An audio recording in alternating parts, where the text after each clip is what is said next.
Okay. Well, good morning, everybody. I'm not actually doing a reading today. We have a little bit of a change up. So I'm just going to get started. So today is Father's Day, and it's also the summer solstice, like Diana mentioned, when the sun reaches its highest and northernmost point in the sky, which is pretty appropriate, I think, as many view the sun as the metaphor for divine masculine energy or see it as father-like, while the moon is seen as feminine or mother-like. So our fathers, they're the ones who set us on our path to understanding what it means to be masculine. The first male figure that we know or interact with colors our understanding of what a man is and defines what portions of our own masculine energy we embrace. From them, we learn what traits we admire and want to emulate, or what traits we don't want to step into. What is it that the fathers, the grandfathers, the father figures in our lives can teach us about learning to honor universal masculine energy? And what hints can we take from them and utilize to tap into our own divine masculine? What is a father? Merriam-Webster defines father as a male parent, but it's obviously something much more important and special than that. As a matter of fact, I would theorize that being a biological male parent has little to do with stepping into the role of a father. So today I'm going to try and redefine the term father. So we're going to start out by talking about our fathers. And I'm going to let Tom Landon tell you a memory that he shared with me about his fathers. I'm going to highlight him for just a second. I'm sorry, did I come too quick for you, Tom? No. Okay, it's story time. Well, my dad was a man of many qualities, and but the thing, and as kids, we didn't really appreciate it until later on. But one of the very special qualities he had was he was a steward of the earth. Uh, he was an avid outdoorsman. He liked to hunt, fish, ice fish, boat, and one of his great passions was mushroom hunting, of all things. Anyway, he had a mushroom identification book that was very well used, and of course, my mother worried every time he brought home mushrooms. But he was good. He knew his mushrooms, and he would also teach us kids about, the different species of trees and weeds and all kinds of stuff when we went out for hikes and things like that. One very small but very impactful motto that he had was leave this place in better shape than when you first found it. And that was a lifelong mantra of sorts. And all of us kids picked it up, and we're all very thankful for it. Actually, he would even carry a trash bag wherever he went, and he would pick up other people's trash simply because that's the way he lived. And he would pick up trash no matter what, and he would never ever question why or how it got there. He would just pick it up. He'd put it in the bag. He'd take it home. Um, all of us, my mother, my brother, my sister, and I, we all knew that that was one of his missions in life, so we all kind of joined in the game, and it made him happy and it made us happy also. Uh, my brother and I, every once in a while, we still call each other when we go out and we trip over some trash and it talks to us. It literally talks to us through my father. And the conversation is very short. It's something like, you're really not gonna pass that up, are you? You're going to pick it up, right? Yeah. Okay. So pick it up, put it in the trash can, make the place better than when you found it. So we still have great laughs about that, because it's something that all three of us kids have, and we're thankful for it. It gives me a great deal of pride when I think of Dad and what he left us with, you know, that one thing plus many other things, and just thankful that I had him as a dad and that he passed on all those great qualities to us. Thanks. Thank you, Tom. So that was wonderful. Now that you've heard Tom's story, I'm going to share some stories with you. I was telling Tom and Diana before this started that I've been very blessed in my life. I had 2 full sets of grandparents until I was a young adult, and I still have my father in my life right now. So I'm going to tell you about both my grandfathers and my father. So I'm going to start with my Grandpa Sophia, my mom's father. I grew up next door to Grandma and Grandpa Sophia, so he played a large part in my childhood. Grandpa Sophia was quiet. He often took a back seat to Grandma, who was much more outgoing and opinionated. He would walk away from an argument rather than drag on the fight. As a young child, I had this awful fear of beards and mustaches. And with no hesitation, Grandpa shaved off his mustache. It was more important to him that I wasn't afraid of him than it was that he keep his signature facial hair. Grandpa liked to try and fix things or work on things and wasn't afraid to do it in a kind of unique way that most people might think was a little crazy. I live in my grandparents' house now, and I still have lamps in my garage where the cords are attached to a different plug with electrical tape. So from him, I got my love of duct tape. No lie, there's nothing I haven't tried to fix with duct tape. Does it always work? Do the things I try to fix always work the way that I want them to? Heck no. More importantly, though, I inherited my ability to step back from an argument or a situation that isn't going the way that I like, to walk away and do something else for a little while until I can view things from a better angle and come back with a stronger perspective. Okay, next up on the Grandpa's roster. Did I ever tell any of you that Santa Claus was my grandpa? Did I ever tell anybody that? So this is the only picture I'm going to share with you today. And yeah, that is me in the picture on the right to the left. But I just wanted to show you guys that I wasn't lying, that I really did have Grandpa as Santa. Well, my grandpa was Santa Claus. Needless to say, Grandpa King, my father's father, did not shave off his facial hair, even in the midst of my childhood fears. And I do remember being very afraid of Santa Claus, but never actually being afraid of Grandpa King. Gentleness defined Grandpa. I don't ever remember a time when I saw him angry.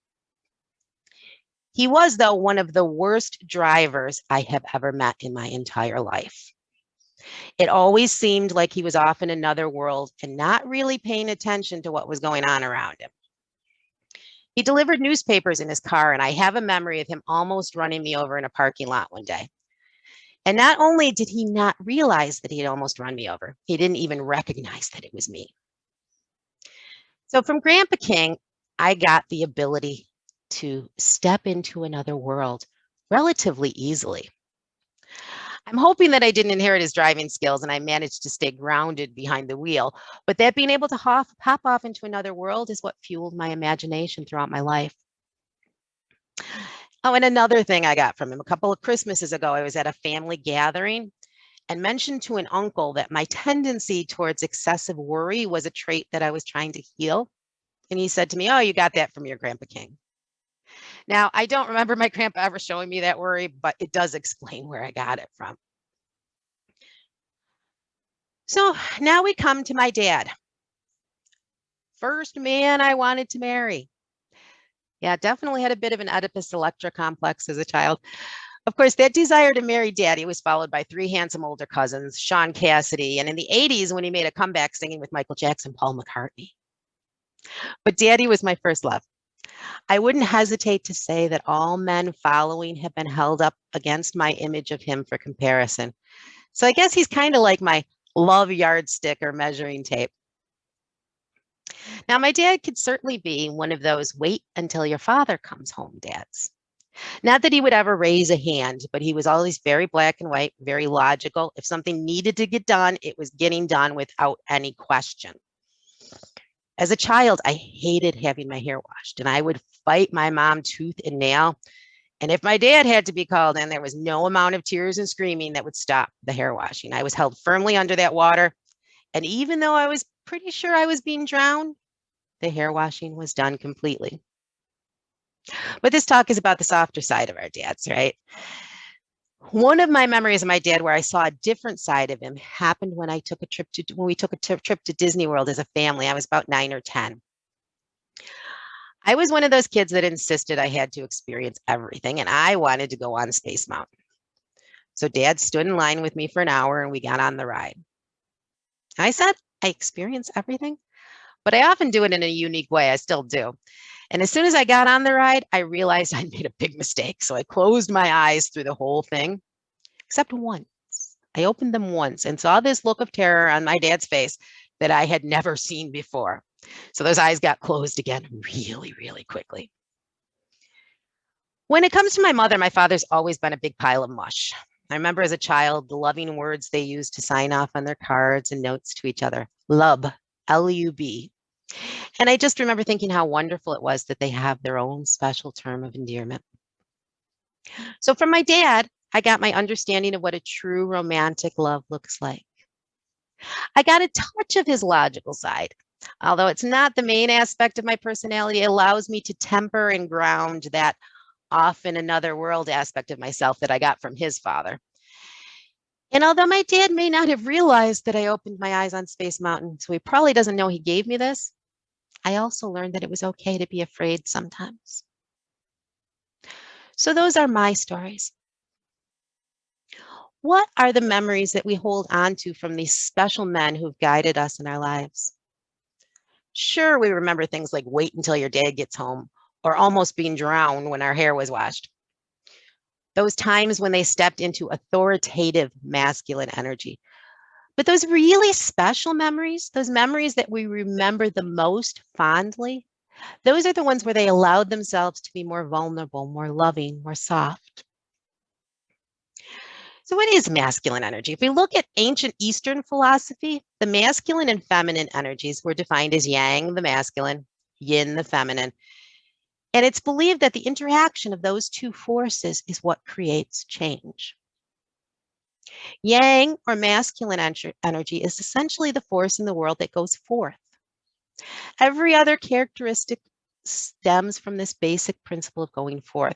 So yang is assertive, it's direct, it's decisive, it's action taking, it's outgoing, it's powerful.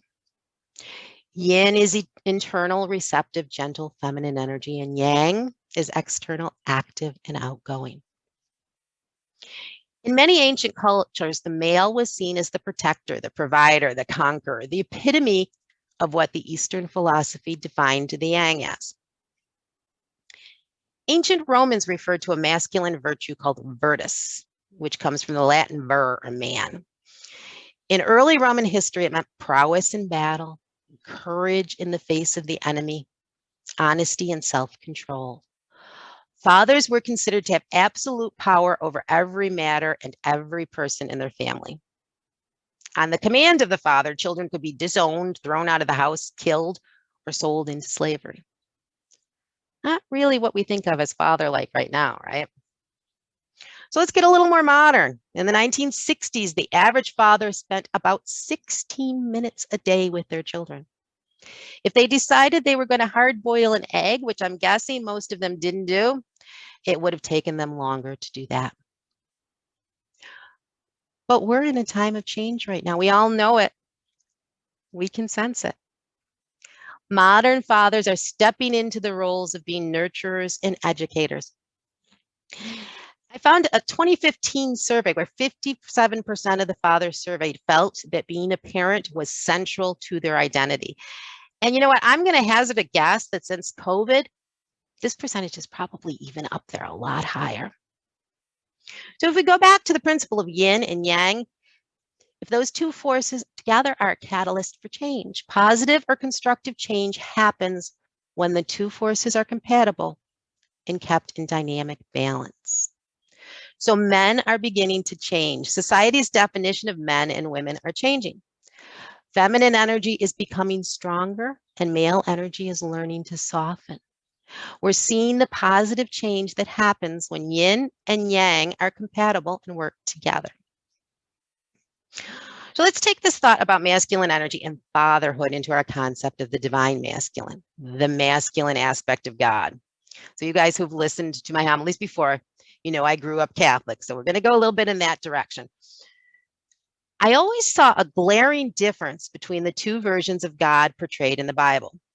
The Old Testament God, who was smiting, all-powerful, judgmental, apocalyptic. The God that asked Abraham to sacrifice his son and then just said, just kidding. I just wanted to see if you loved me enough to do it. Compared to the gentle, quiet, almost feminine nature of the New Testament God, where Jesus ushers in more of that feminine, loving, soft energy. Where God doesn't ask someone else to sacrifice their child, he does it himself. There's no smiting. The New Testament is about loving those who struggle, rather than judging them, sending torrential floods to destroy them, or turning them into pillars of salt.